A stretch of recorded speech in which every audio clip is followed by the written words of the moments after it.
आइए बात करते हैं सातवें चरण शिक्षक भर्ती के ऊपर। और सातवें चरण शिक्षक भर्ती का इंतजार कर रहे उन तमाम अभ्यर्थियों को ये जो खबर है थोड़ा सा सुकून तो जरूर देगा। लेकिन सुकून हम कैसे कह सकते हैं, क्योंकि ऐसी खबरें आए दिन आती ही रहती है। लेकिन फिर भी खबर के ऊपर हम प्रकाश डालेंगे जिसमें शिक्षा मंत्री के द्वारा इतना तक कह दिया गया है कि औपचारिक निर्णय ले लिया गया है सातवें चरण शिक्षक भर्ती के ऊपर। और औपचारिक निर्णय यानी कि ऑफिशियली आप इसे बोल सकते हैं, लेकिन तारीख अभी भी नहीं बताया जा रहा है कि ये कब आएगी बहाली। लेकिन इन्होंने उस वार्ता में, उस रिपोर्ट के माध्यम से, उस बयान में शिक्षा मंत्री ने खुद कह दिया है कि सातवें चरण शिक्षक भर्ती का जो है, जो प्रक्रिया है, उसकी निर्णय जो है औपचारिक रूप से हो गई है। औपचारिक रूप से होने का मतलब ऑफिशियली होता है, और औपचारिक रूप से अगर निर्णय ले लिया गया है तो उसे कागजी तौर पे भी धरातल पे दिखाना चाहिए मंत्री जी को। खैर, ये जो फोटो, आप ये जो पिक्चर देख रहे हैं, ये एक विवादित पिक्चर है। और इसमें आप कल ये पूरे अभी जो है ये कह सकते हैं कि ये बात जो है सो वायरल हो रही है कि जिसमें यह हकीकत भी है कि शिक्षा मंत्री जो है सो कल एक उल्लुल जुलुल ऐसा बयान दिए हैं जो कि आपसी विवाद, और ये कहते हैं कि मोहब्बत हम फैलाएंगे। तो मोहब्बत फैलाने के लिए ऐसे बयान नहीं दिए जाते हैं। और इन्होंने रामचरितमानस को ही कह दिया कि ये लोग, ये जो ग्रंथ है और ये जो किताब है, ये घृणा फैलाने वाली किताब है, आपसी विवाद और एक दूसरे को कह सकते हैं कि ऊंच नीच ऐसा कुछ दिखाने वाली ये किताब है। तो खैर, हम उसकी चर्चा नहीं करेंगे, ये उनका अपना जो उनकी सोच है, उन्होंने वैसा कहा। लेकिन सातवें चरण की शिक्षक भर्ती की प्रक्रिया के ऊपर जो इनका आया है न्यूज, खबर, बयान, मंतव्य, ये सारे मैं आपको आगे दिखाने वाला हूं, जिसमें तारीख अभी भी नहीं बताया गया, इसलिए मैंने तारीख कब और क्वेश्चन मार्क लगाया है। और यह बात मंत्री जी ने खुद से बताया है। तो चलिए उस खबर की तरफ मैं लिए चलता हूं। प्रभात खबर में ऐसा खबर आया है। और जो भी लोग अभी तक चैनल को सब्सक्राइब नहीं किए हैं तो निश्चित तौर पे चैनल को सब्सक्राइब कर लेंगे, बेल आइकन दबा देंगे और वीडियो को अपने दोस्तों के बीच जरूर शेयर कीजिएगा। चलिए उस खबर की तरफ यहां आइएगा तो ये प्रभात खबर का पेपर कटिंग है, जहां पर स्पष्ट यहां आप देखिएगा कि सातवें चरण के लिए राज्य स्तरीय चयन एजेंसी को दी जाएगी। यानी कि पहले जो पंचायत स्तर पे जो होती थी नियोजन इकाई, उन सभी को ध्वस्त कर दिया जाएगा। और ये और भी जो निर्णय लिया गया औपचारिक तौर पर, वो भी बातें आपको दिखेंगी, तो बने रहिए। और एजेंसी को दी जाएगी जिम्मेदारी, ये बात मंत्री जी खुद कहे हैं। और शिक्षक नियोजन, अब देखिए संवाददाता पटना, प्रदेश के शिक्षा मंत्री प्रोफेसर चंद्रशेखर ने कहा कि सातवें चरण के शिक्षक नियोजन के लिए राज्य स्तर पर किसी एजेंसी को जिम्मेदारी दी जाएगी।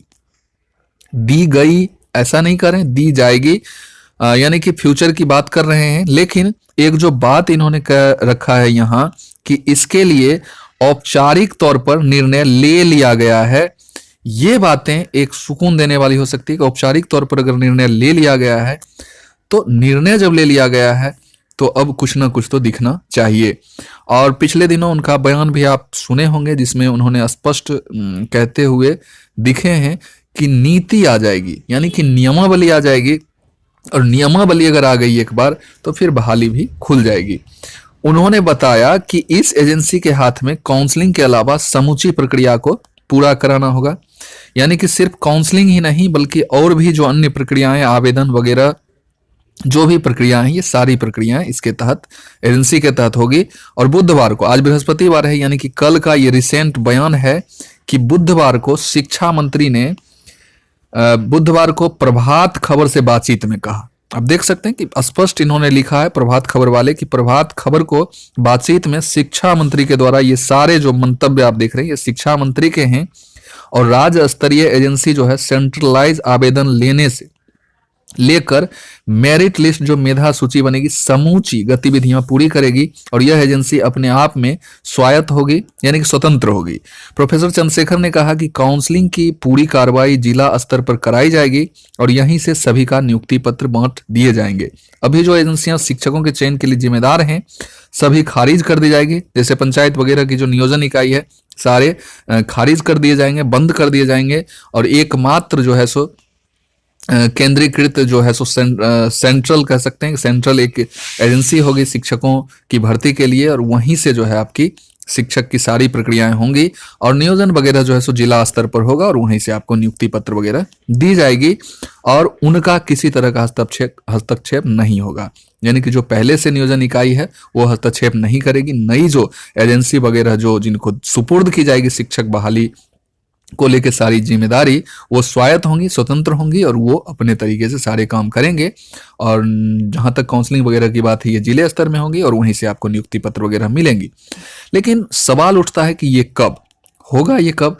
और क्योंकि ऐसी खबरें, इससे ज्यादा अच्छी खबरें, यहाँ तक कि डेट वाली खबर भी पेपर के माध्यम से आ चुकी है। पूरा शेड्यूल जो है सो पेपर में आ चुका है कि 30 तारीख को ये चीज हो जाएगा, नियमावली आ जाएगा, 1 तारीख से ये हो जाएगा, आवेदन करने की प्रक्रिया दिसंबर में शुरू हो जाएगी, जनवरी में ये हो जाएगा। मतलब तमाम तरह की बातें जो है पेपर के माध्यम से आती हैं, लेकिन वो बातें सच नहीं होती हैं।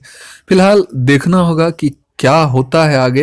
ये तो वेट एंड वॉच की स्थिति है। लेकिन जहां तक पेपर के खबरों की बात करेंगे तो पेपर में इससे भी अच्छी खबर आती रहती है, लेकिन वो कहीं से भी सच्चाई उसमें नहीं दिखती है और वो धरातल पर नहीं दिखती है। और सबसे बड़ी बात तो हम कह सकते हैं कि जो शिक्षा विभाग के जो प्रधान सचिव हैं, उन्होंने लेटर तक निकाल दिया था कि जुलाई के लास्ट में जो है सो अब वो उससे बड़ा औपचारिक रूप कुछ भी नहीं हो सकता, उससे बड़ा ऑफिशियली कुछ भी नहीं हो सकता है। और वो बातें भी झूठी साबित हो गई, तो फिर ये पेपर की क्या हस्ती है, तो ये देखना होगा। और वीडियो में अगर आप लास्ट तक बने रहें तो आपको बहुत बहुत धन्यवाद। और इस वीडियो को यहीं हम समाप्त करते हैं और फिर मिलते हैं किसी नए वीडियो में नई एनर्जी के साथ। तब तक के लिए जय हिंद, वंदे मातरम।